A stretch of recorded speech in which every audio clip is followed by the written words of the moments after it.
Action.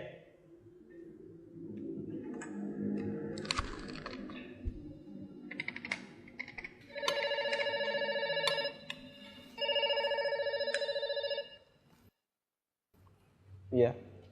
Halo, selamat siang Pak Ami.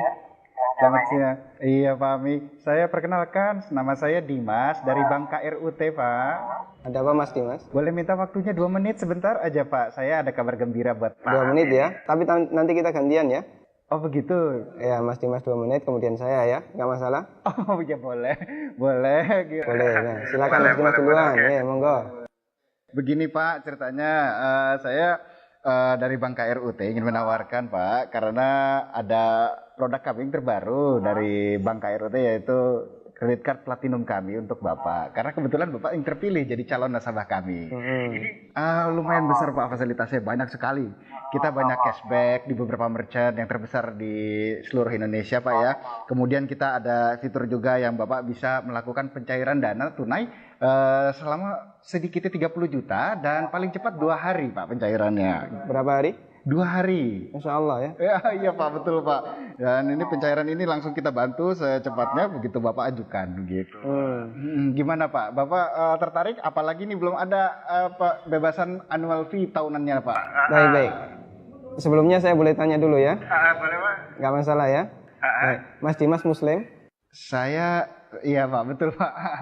Alhamdulillah ya, kita sama-sama Muslim. Mas Dimas pernah dengar nggak tentang riba? Iya, pernah dengar maksudnya. Iya. Pernah kebayang bahaya riba nggak? Bahaya riba? Iya tahu Pak. Mungkin pernah dengar hadisnya atau ayat Qur'annya. Pak, tapi Pak, Abi bagaimana? Masih tertarik Pak dengan kartu kredit platinum kami Pak? Nanti kita lanjutkan. Saya boleh cerita dulu? Ya, boleh. Ya. Jadi gini Mas Dimas. Coba Mas Dimas bayangkan kalau ada orang yang berzina sama ibunya. Kira-kira respon masyarakat gimana? Semua orang sepakat jelek ya.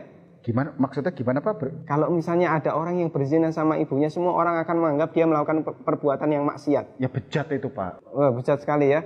Bejat Pak. Baik, kita sama-sama sepakat untuk itu. Begini, Nabi SAW menyebut bahwasanya riba itu ada 73 pintu. Pintu yang paling ringan, kata Nabi SAW, dosa riba itu seperti berzina sama ibunya Mas. Itu nilai dosa riba yang paling ringan. Coba kalau Anda tadi tawarkan 30 juta, itu berapa nilai ribanya? Ya, tapi kan... Saya lanjutkan boleh? Ya, kita lanjutkan dulu ya. Saya sebutkan, ini ada beberapa fase kehidupan manusia. Orang yang makan riba semuanya mendapatkan azab dari Allah. Pertama, ketika di dunia, orang yang makan riba itu ditantang perang oleh Allah. Coba Mas bayangkan. Kata Allah Subhanahu wa taala, ya ayyuhalladzina amanu taqullaha wa dharu ma baqiya minar riba. Wahai orang yang beriman, bertakwalah kepada Allah dan tinggalkan semua bentuk riba. Fa in lam taf'alu fa'dzanu biharbi minallahi wa rasulih. Kalau kamu masih ngeyel, enggak mau meninggalkan riba, umumkan perang dengan Allah dan Rasulnya. Coba, kalau kita ditantang perang oleh Allah dan Rasulnya, kira-kira ada enggak peluang untuk menang? Enggak ada ya? Ampun Pak. Ini yang pertama. Yang kedua, orang yang mati dalam kondisi membawa dosa riba, makan riba, nanti dia akan dihukum di kuburan dalam bentuk berenang di sungai darah. Masya Allah, berenang di sungai darah. Kata Nabi SAW, beliau pernah menceritakan mimpinya, dan mimpi beliau itu wahyu. Nabi SAW pernah melihat ada orang yang berenang di sungai darah, kemudian di tepi sungai ada orang yang membawa batu. Setiap orang ini berenang menepi dilempari batu ke mulutnya, kemudian balik ke tengah. Ini yang kedua. Di alam kubur, dia mendapatkan azab berupa berenang di sungai darah. Yang ketiga. Masih ada yang ketiga Pak? Iya. Siap mendengar? Masih sanggup mendengarkan? Iya Pak. Iya, tapi saya lanjutkan ya. Iya Pak. Tapi ketika orang ini dibangkitkan oleh Allah dari alam kubur, dia dibangkitkan dalam kondisi sempoyongan, Mas.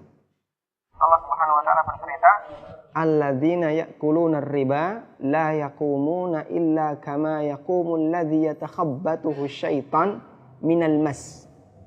Orang yang makan riba, mereka akan dibangkitkan pada hari kiamat dalam kondisi sempoyongan seperti orang yang kerasukan. Iya Pak. Artinya yang lain berjalan normal, dia sendiri sempoyongan. Menyakitkan. Kemudian yang keempat, tadi sebelum hisab ya, ketika dia dibangkitkan sebelum hisab dia sudah disiksa. Yang keempat setelah dihisab, orang yang makan riba itu kan makan harta haram ya. Iya Pak. Makan harta haram, kita sepakat itu. Kalau kemudian daging kita tumbuh dari sesuatu yang haram, berhak nggak dapat surga?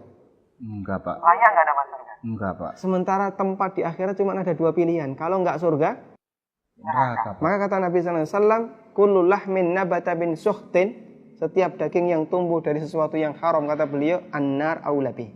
Iya Pak. Neraka lebih layak baginya. Coba Mas Dimas bisa perhatikan, dalam 4 fase kehidupan orang yang makan riba itu semuanya sengsara. Ketika masih hidup di dunia dia ditantang perang oleh Allah. Ketika mati dia berenang di sungai darah. Iya Pak. Ketika dibangkitkan dalam kondisi sempoyongan, setelah hisab dia ditempatkan di neraka. Iya Pak. Masya Allah. Masih ada tawaran yang lain? Ampun Pak. Masih dilanjutkan? Ampun Pak. Mas Dimas bisa renungkan Iya Pak. beberapa poin yang tadi saya sampaikan. Iya, Pak. Nanti kalau misalnya ada sesuatu yang belum jelas, tidak masalah, hubungi saya lagi. Iya, Pak. Kita akan lanjutkan diskusi tentang riba. Iya Pak. Bisa? Bisa Pak. Ya, terima kasih ya. Assalamualaikum. Waalaikumsalam.